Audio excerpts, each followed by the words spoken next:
என் பிள்ளைக்கு அடிக்கடி உடம்பு சரியில்லாம போகுது. என் பிள்ளைக்கு வந்த இந்த நோய் ரொம்ப நாளா சரியே ஆக மாட்டேங்குது அப்படின்னு புலம்பிட்டு இருக்கீங்களா? ஒருவேளை டாக்டர்ஸ் கூட உங்க பிள்ளைக்கு இந்த நோய் சரியாகாது. வருஷம் பூரா உங்க பிள்ளை இந்த நோயினால கஷ்டப்பட்டு தான் ஆகணும். மருந்துல தான் வாழணும்னு சொல்றாங்களா? நீங்க அவங்க பேச்செல்லாம் கேட்காதீங்க. கர்த்தரோட பேச்சு நீங்க கேளுங்க.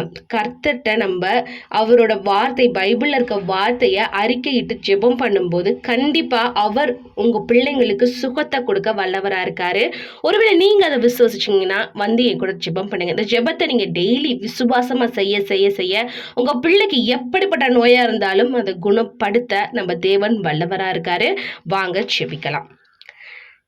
அன்பின் பரலோக தகப்பனே, இயேசுவின் நாமத்தில் உம் சமூகத்தில் வந்து நிற்கிறோம் அப்பா. பிள்ளைகள் கர்த்தரால் வரும் சுதந்திரம் இந்த வார்த்தையின்படி நீர் கொடுத்த என்னுடைய பிள்ளைகளுக்காக உமக்கு நன்றி அப்பா.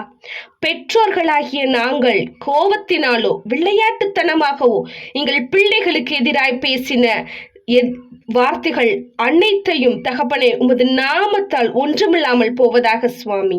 ஏசப்பா, எங்கள் பிள்ளைகளின் உடல் நலனுக்காக உம் சமூகத்தில் வந்து நிற்கிறோம் அப்பா. எரேமியா 30வது அதிகாரம் 17வது வசனத்தில் எழுதியிருக்கிறபடி அவர்கள் உன்னை விசாரிப்பற்ற சீயோன் என்று சொல்லி உனக்கு தள்ளுண்டவள் என்று பெயரிட்டபடியால் நான் உனக்கு ஆரோக்கியம் வரப்பண்ணி உன் காயங்களை ஆற்றுவேன் என்ற வார்த்தையை நாங்கள் பூரணமாய் விசுவசிக்கிறோம் சுவாமி. இந்த வார்த்தையின்படி தகப்பனை நீரே வந்து என் பிள்ளையை குணப்படுத்துங்க ராஜா. எங்கள் பிள்ளைகள் மன ரீதியாகவோ உடல் ரீதியாகவோ எப்பேற்பட்ட பிரச்சனையால் பாதிக்கப்பட்டிருந்தாலும் சுவாமி ஏசப்பா, இந்த வார்த்தையின்படி நீரே என் பிள்ளைகளுக்கு தகப்பனை பரிபூரணமான ஆரோக்கியத்தை தாரும் சுவாமி. ஏசப்பா, நீ சிலுவையில் எங்களுடைய பாவங்களை சாபங்களை நோய்களை முறித்து விட்டு ஜெயித்து விட்டு வந்திருக்கு தகப்பனே. எங்களுக்காக நீ சாபமானே சுவாமி. அப்பா, அந்த சிலுவையில் நீர் எங்களுக்கு கொடுத்த அந்த சுகத்தை நாங்கள் தகப்பனை இன்று சுகந்தரித்துக் கொள்கிறோம் சுவாமி. அப்பா, இயேசுவின் நாமத்தில் கேட்கிறோம். எங்கள் பிள்ளைகள் உடலிலும் மனதிலும் இன்றே ஒரு தெய்வீக சுகம் வந்து அவர்களை குணப்படுத்தட்டும் அப்பா. உபாகம் 7:15 எழுதியிருக்கிறதே அப்பா, கர்த்தர் சகல நோய்களையும் உன்னை விட்டு விலக்குவார் என்ற வார்த்தையின்படி அப்பா, என் பிள்ளைகளுக்கு இருக்கிற நோய்களை தகப்பனை நீரே சரி செய்து அவர்களை பழையபடி ஆண்டவரே ஒரு புது பிறப்பாய் மாற்றும் சுவாமி.